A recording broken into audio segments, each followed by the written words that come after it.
Hey there. Today we're going to look at how you can connect NinjaTrader to TradingView. So let's get started.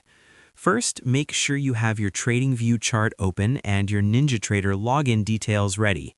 Over here, look at the top right corner and click on the Trade option to open the trading panel. Then, if you don't see it, just resize your window or close any panels so it becomes visible.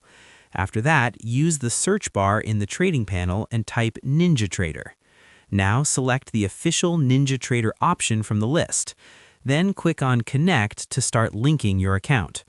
Over here, a login window or pop-up might appear, so allow any permissions if your browser asks. After that, enter your NinjaTrader login details and complete any verification if required.